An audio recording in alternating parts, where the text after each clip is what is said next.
Hello दोस्त, नमस्कार। मैं गीतकार अरुण बिहारी आप लोगों को तहे दिल से प्रणाम करता हूं। आज स्वतंत्र दिवस का हार्दिक शुभकामनाएं आप सभी लोगों को देता हूं।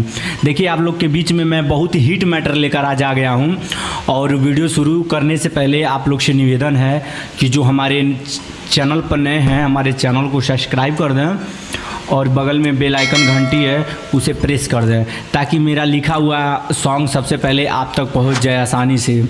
तो देखिए, एक बात और भाई, वीडियो को लाइक करिए चाहे ना करिए, उससे मुझसे कोई मतलब नहीं है, लेकिन प्लीज़ यार दोस्त, वीडियो को शुरू से अंत तक देखें ताकि इस वीडियो में क्या है क्या नहीं आपको पूरी अच्छी तरह पता चले।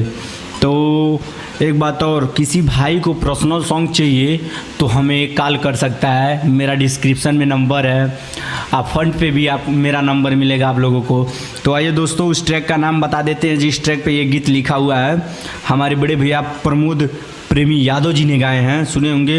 लोहिया कटत गाल हिले बेलत में जो बनावाए रामा, बहुत प्यारा गीत है। मैं इसी पे भक्ति गीत बना दिया हूँ, काफ़ी बहुत अच्छा लग रहा है, आप लोग को सुना देंगे। अच्छा लग रहा है, आप लोग को सुना देंगे। अच्छा लग रहा है, आप लोग को। सोइया लगे जाइबे भौजी, सोइया लगे जाइबे भौजी, सोइया लगे जाइब भौजी, तरसता नयनमा रामा, घूमे सो जाइब हमहूँ दशहरा के मेला हे रामा, घूमे सो जाइब हमहूँ दशहरा के मेला हे रामा।